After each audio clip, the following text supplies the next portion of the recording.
주셨습니다. 라고 하는 것이 있습니다. 한 가지씩 공부해보라고 그랬습니다. 이게 전부 다 먹는 이야기예요.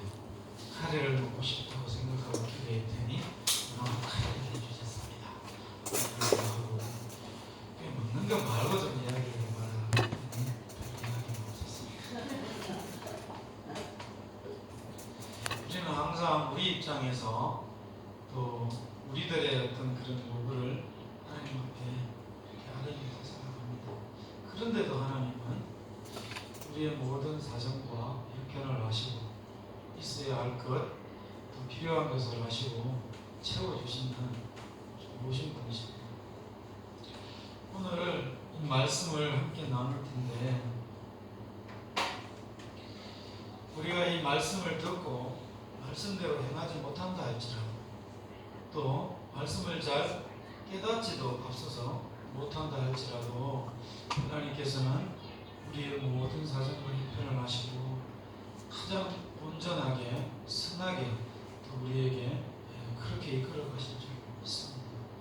그러면서도 한편으로는 이 말씀이 우리의 양약이 되고, 말씀이 내 발의 등이 되고 빛이 되어서 내 삶을 온전하게 인도해 주십사 하나님 앞에 간절히 바라봅니다. 이 마음으로 말씀을 나누는 시간 되시기를 바랍니다. 위기는 기회다라는 말이 있습니다. 공감하십니까? 근데 우리는 위기가 닥쳐오면 기회라고 생각하기 이전에 먼저 두려움이 밀려오고, 그런 위기가 있으면 조금 더 나 한 발자국 나가서 원망도 하잖아요. 왜 이런 위기가 나에게 왔을까? 이렇게 원망합니다.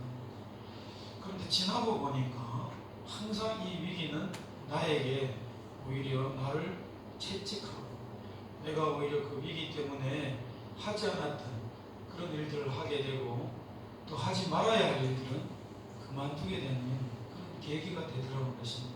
그래서 위기는 나에게서 시간이 지나고 바라보니까 기회가 되더라, 이렇게 고백하는 것이지. 모두가 힘든데 잘하는 사람이 있어요. 모두가 참 어렵다고 하는데 이 사람에게는 어려움이라고는 전혀 찾아볼 수가 없는 사람들이 있어요.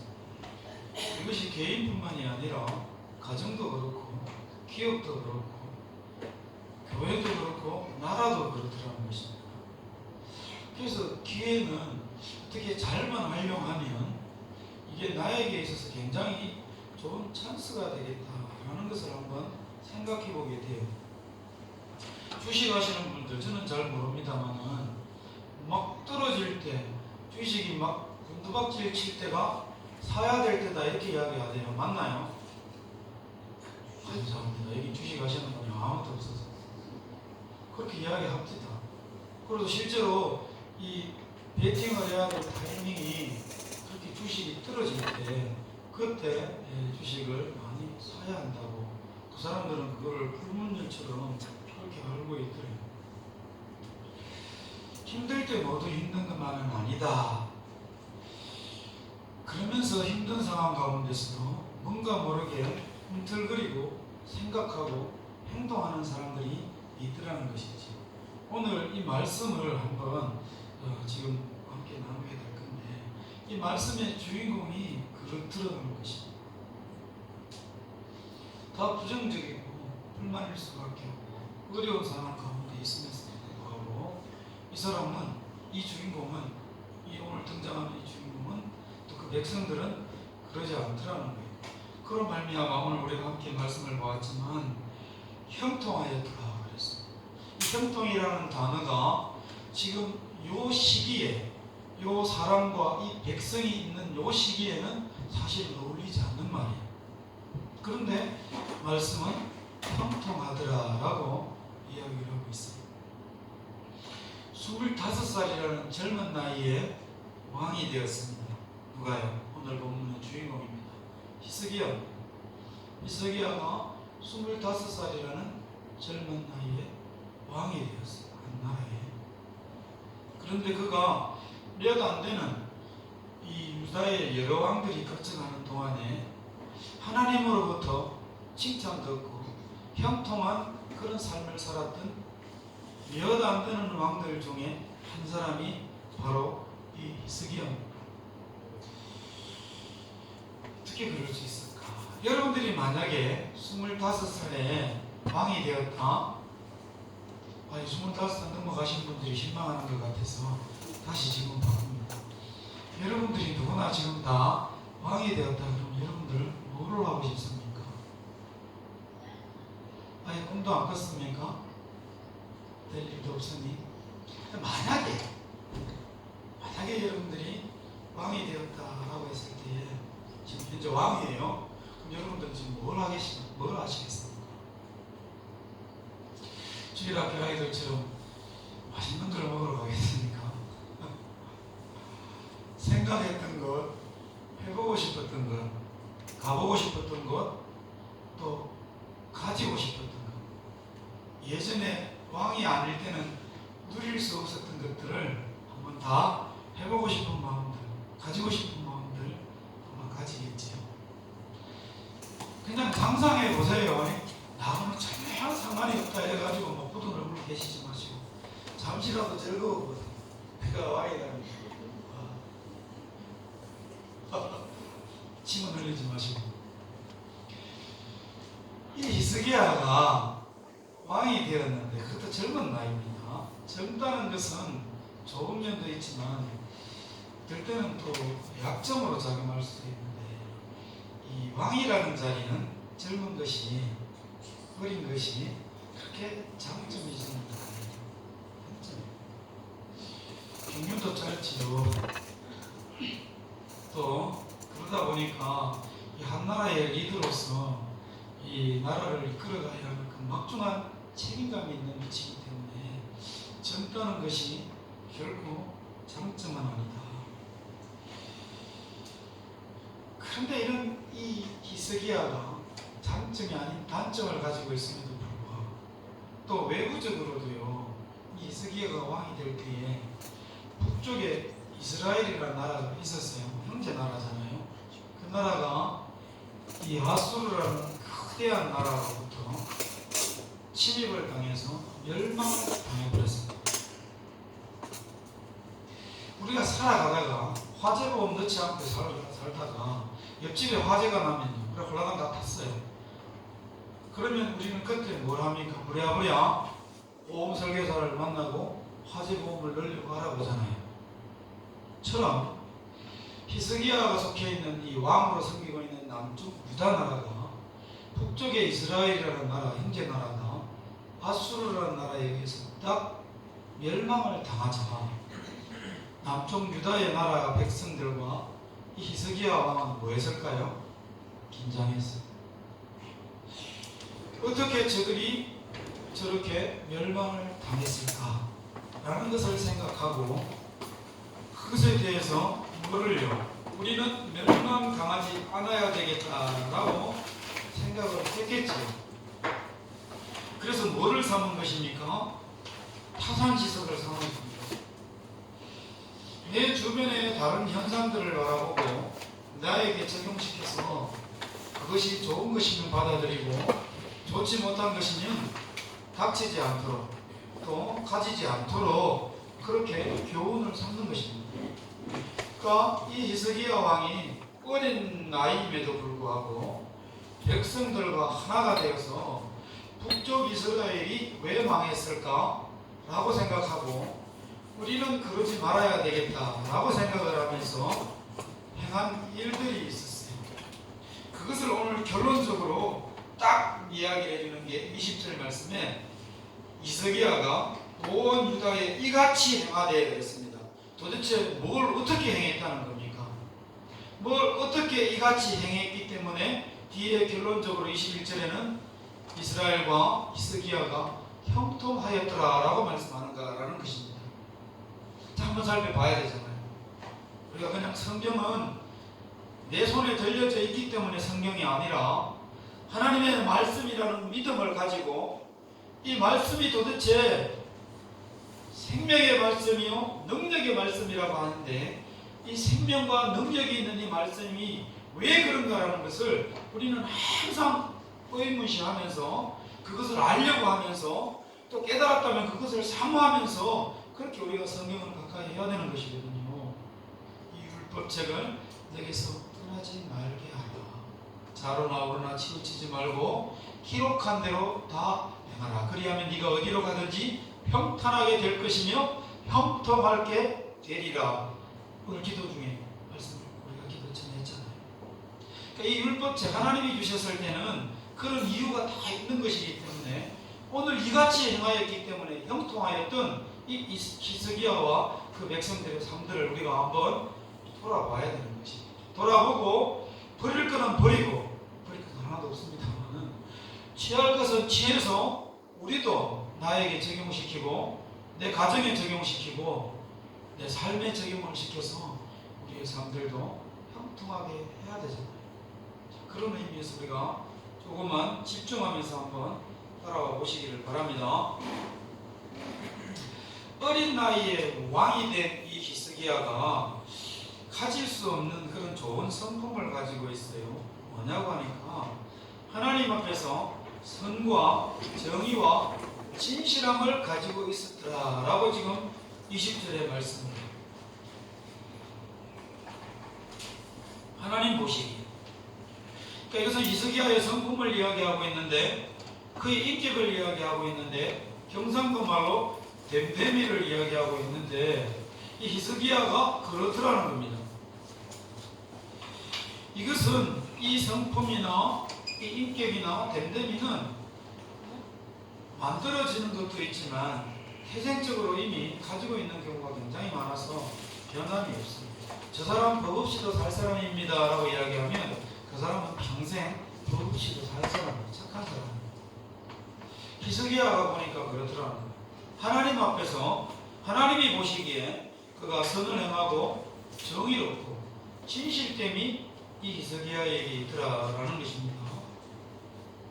이것은 다른 말로 하면 하나님을 인정하고 하나님이 원하시는 대로 옳고 정직하고 진실되게 뭘 했다는 것입니까? 왕이니까 이스라엘 유다를 통치했다 이렇게 이해를 할 수 있는 것입니다. 그는 하나님을 의지할 수밖에 없었어요. 왜 그럴까요? 북이스라엘의 멸망을 타산지석으로 삼았을 뿐만 아니라 그가 히스기야가 이 제사장의 족속이거든요. 그럼 그의 후손으로서 어떻게 될까요?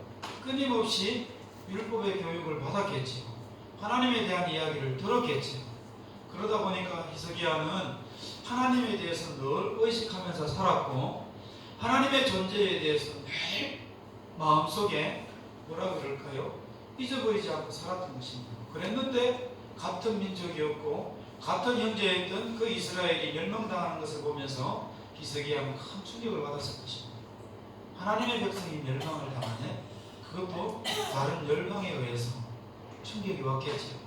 그래서 그것을 바라보면서 히스기야가 정신이 번쩍 들면서 이 큰 위기 앞에 어떤 삶을 살까? 그가 이같이 다 행하였는데 돌아보니까 바로 이런 것입니다.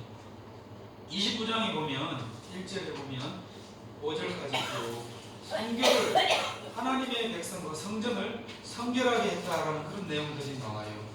그러니까 29장 5절을 한번 보시길 바랍니다. 레위 사람들을 다 모았어요. 제사장들을 다 모았어요. 그러면서 그들에게 뭐라고 이야기하는가 하면 왕으로서 이제 너희는 성결하게 하라.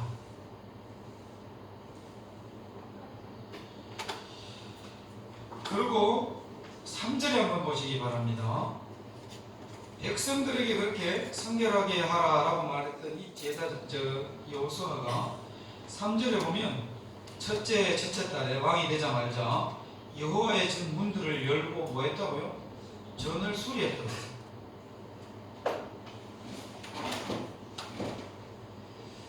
그러면서 5절에 뭡니까? 뒷부분에 보면 그 더러운 것을 성소에서 없애라. 누구에게요? 모았던 제사장과 레위인들에게 너희들이 성결하게 한 후에 성소에서 더러운 것을 다 없애라. 이렇게 명령하는 것을 봐요.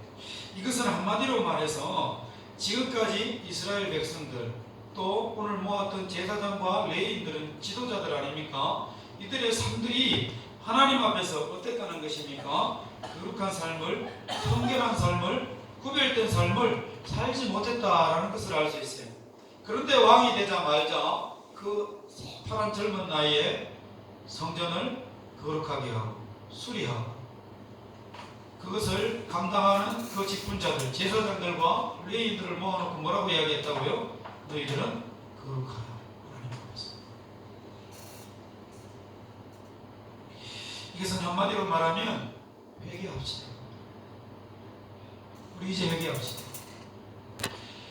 큰 위기가 닥쳤을 때에 하나님의 백성들이 그럼에도 불구하고 위기는 기회다라는 것을 나의 표로 삼을 수 있는 삶들을 살아가려고 하면 우리는 그런 위기가 왔을 때 가장 먼저 해야 될 것이 뭐냐?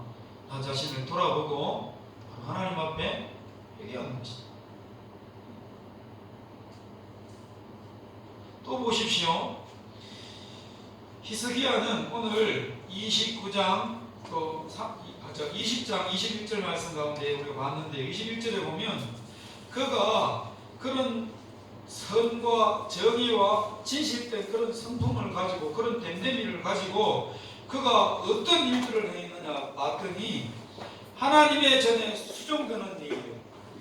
또 하나는 율법이나 계명이나 그의 하나님을 자꾸 한 마음으로 그것을 행한다 그 말은 순종하는 일, 따르는 일 이런 것에 그가 전심전력했다는 것을 이야기해요.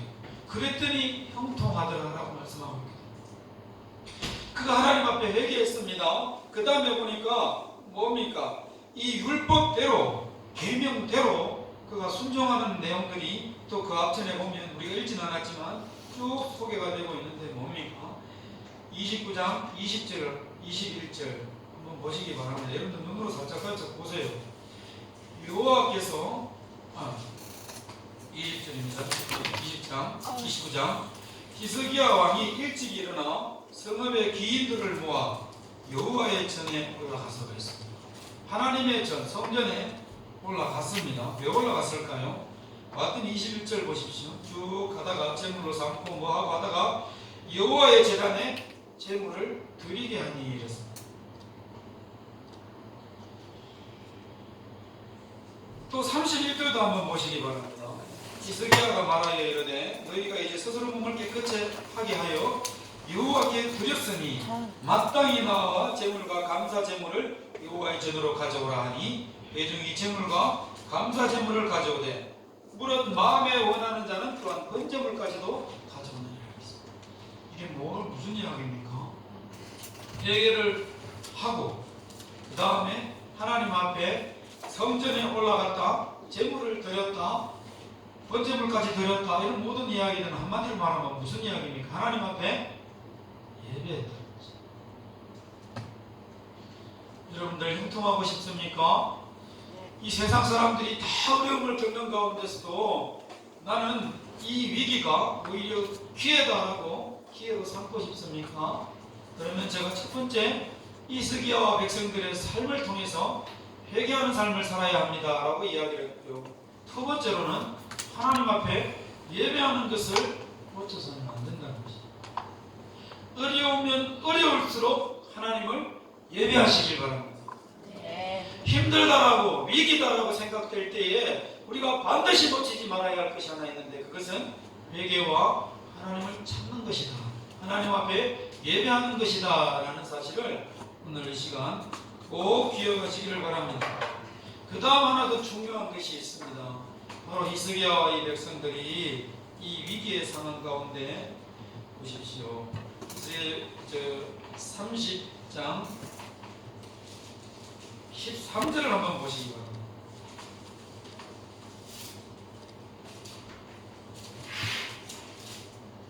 둘째 달의 백성이 무교절을 지키려 하여 예루살렘에 많이 모이니 큰 모임이 되었다고 했습니다. 그 무교절은 유월절 이후에 7일 동안 누룩을 넣지 않는 빵들을 먹으면서 출애굽할 때에 얼마나 급박했고 힘들었는지 그것을 상기하도록 모든 백성들이 1년에 한 번씩 하나님 앞에 지켰던 절기입니다. 근데 지금 둘째 달에 무교절을 지키려고 이제 다 모였어요. 그러면서 15절에 보시기 바랍니다. 둘째 달 14일에 14번째 날에 이게 하나님께서 말씀하신 계명대로거든요. 율법대로거든요. 그날에 6월절 양을 잡아서 15일째 되는 밤에 그것을 잡아먹고 15일째 되는 새벽에 일찍 애국을 탈출해서 그렇게 나왔던 그 절기를 지키는 것이 바로 6월절 절기거든요. 그러면서 일주일간 그 뒤로부터 무교절로 누룩을 넣지 않은 빵을 그들이 먹었던 것입니다. 자, 이것을 왜 이렇게 지킬까요? 이 말은 한마디로 말하면 백성들로 하여금 하나님께서 지키라 말씀하신 율법대로 계명대로 그들이 뭘 하기 시작했다는 것입니까? 절기를 지키기 시작했다는 것입니다. 이 절기를 지킨다는 의미가 어떤 의미가 있습니까? 바로 하나님께서 이 절기를 지킬 점에 그 절기는 반드시 어떤 사건과 연결이 되어 있는데 그 사건이 있었을 점에 하나님께서 이스라엘 백성들에게 어떻게 은혜를 베푸시고 그들을 도우시고 그들과 함께 해주셨는지를 인도하시고 보호하셨는지를 그것을 깨닫도록 다시 한번 상기시키는 의미에서 오늘날 말로 하면 교육시키는 의미에서 하나님께서 기억하고 지키라고 하셨던 것입니다. 근데 이 히스기야 왕과 백성들이 이 절기를 지키기 시작해요. 이것은 하나님께서 우리 조상들에게 이 백성들에게 어떻게 관여하셨고 어떻게 도우셨고 인도하셨고 보호하시면서 그들과 함께 하셨는지를 알도록 그렇게 히스기야가 또 백성들과 함께 이것을 알아가기 시작했던 것입니다. 이런 모든 것을 통해서 오늘 뭐라고 딱 이야기하는가 하면 히스기야가 온 유다에 이같이 행하되 이렇게 한마디로 딱 축약해서 말씀해주고 있는 것입니다. 자, 그럼 정리합니다. 히스기야와 백성들이 참 위기의 상황에 어려운 상황에 있었어요. 뭡니까? 젊은 나이에 25살이라는 나이에 왕이 되었습니다. 이것은 결코 장점이 아니라 그랬어요. 젊으면 좋지만 경험이 부족하기 때문에 이게 결코 왕으로서의 직분을 감당하기에는 별로 장점이 되지 못하는 그런 단점에 가까운 그런 나이에 주변 정세는 어땠다 그랬습니까? 북쪽 이스라엘 형제 나라가 아수르라는 신흥 강대국에 의해서 잡아 먹혔어요. 북이스라엘을 잡아먹은 아수르가 그냥 그것만 잡아먹고 가만히 있겠습니까? 실제로 역사는 흘러가는데 이스라엘을 잡아먹기 전에 주변에 있던 모압이나 암몬이나 아모리 족속들을 다 그들이 장악을 해버립니다. 하고 이 북이스라엘을 장악하거든요. 그렇게 잡아먹고 제국화하는 점점 몸뚱아리를 불려가는 그런 아수르가 유다 너희들은 살려줄게 이렇게 하겠습니까? 내려올 거거든요. 그러면 히스기야 입장에서 어린 나이에 주변의 정세는 강대국에 의해서 위협을 받고 있는 그런 상황입니다. 그런데 봤더니 하나님의 백성이요 하나님의 나라라고 생각했던 형제나라 이스라엘이 그 아수르에게 멸망당하는 것을 보면서 굉장한 마음에 충격이 왔을 것입니다. 그래서 이것을 한마디로 말하면 위기다. 그럴 때에 이 히스기야가 취한 행동이 뭐라고요? 첫 번째는 성전을 깨끗하게 하고 수리하고 거기에 일하는 제사장과 레위인들을 모였다 다 회개하게 하고 백성들이 회개하고 회개운동을 벌이고 하나님의 성전에 올라가도록 독려하면서 그들에게 제물을 가지고 하나님 앞에 바치다. 이것은 하나님 앞에 예배했다는 것입니다. 오히려 하나님의 백성인 것을 그들로 하여금 알도록 정체성을 가지도록 우리는 하나님 예배하지 아니하면 살아갈 수 없는 민족이요 백성입니다라는 것을 그들로 하여금 다시 깨닫도록 해주고 그러면서 까맣게 잊어버렸던 옛날의 과거의 일들을 다시 한번 상기시키면서 뭐 했다고요? 교육하는 그것이 뭐를 통해서? 절기를 통해서 이것을 통해서 백성들에게 그렇게 하나님 앞에 살아가도록 그 모든 일들 21절에는 뭐라고 이야기했습니까? 하나님의 전에 수종드는 일, 율법이나 계명이나 그의 하나님을 자꾸 한 마음으로 행하는, 순종하는 일, 이런 것들을 이 히스기야와 백성들이 하나님 앞에 그렇게 삶을 살아갔더라는 것이죠. 그렇게 행하였더니 어떻게 됐나요? 결과적으로 하나님께서 형통하게 하셨더라라는 사실입니다. 여러분들 가운데 혹시 어려움이 있는 건 있습니까? 부끄러워서 말을 못할지도 모르겠지만 그러나 혹 있다면 오늘 이 말씀이 여러분들에게 힘이 되시고 다시 한번 앞으로 내가 어떤 생각과 삶들을 살아가야 할까에 굉장히 소중한 그런 방향을 제시하는 그런 말씀이 되시기를 주님의 이름으로 간절히 축원합니다. 사람들은요, 그런 위기가 오고 어려움이 오면 대부분 어떻게 됩니까? 그동안 질서 있게 지냈던 것이 무질서하게 돼요. 예전에 계획적으로 뭔가 해보려고 했던 것이 그런 위기가 와서 탁 되면, 절망 가운데 되면 어떻게 될까요? 무계획화돼요. 생각을 내려놓게 되고 목적도 없어지게, 사라지게 됩니다. 그래서 되는 대로 막 그냥 살아가지. 그렇게 자포자기하고 자기를 내려놓게 됩니다. 이 자포자기라는 말은 절망에 빠져서 스스로를 내려놓고 뭐 하는 것입니까? 스스로를 돌보잡는 상태를 자포자기의 상태라고 합니다. 세상 사람들은 그럴 수 있습니다.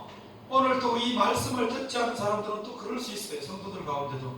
그러나 오늘 이 말씀을 들은 우리들은 어떤 경우에도 자포자기 하지 마시고 오히려 그런 위기 가운데 우리가 어떻게 생각을 가지고 어떻게 삶을 살아가면 그것이 위기가 전화위복이 되어서 내게 형통한 것으로, 내게 절호의 찬스로, 기회로 다가온다는 사실을 꼭 기억을 하시고 잊지 마시길 바랍니다.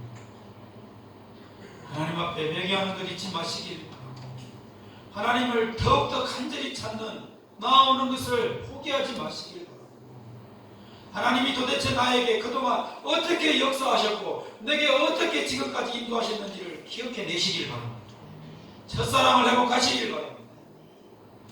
그래서 하나님 앞에 그럼에도 불구하고 나를 형통케 하셨더라 영광을 돌려드리고 수많은 사람들에게 도전을 주고 수많은 사람들에게 하나님의 이름을 알려드리는, 높여드리는 그런 놀라운 승리하는 믿음의 성도들 다 되시기를 주님의 이름으로 간절히 축원합니다.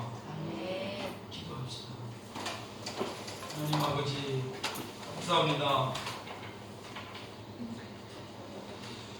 하나님께서는 우리를 이 땅 가운데 섞여서 믿는 자나 믿지 않는 자나 살아가도록 하셨습니다.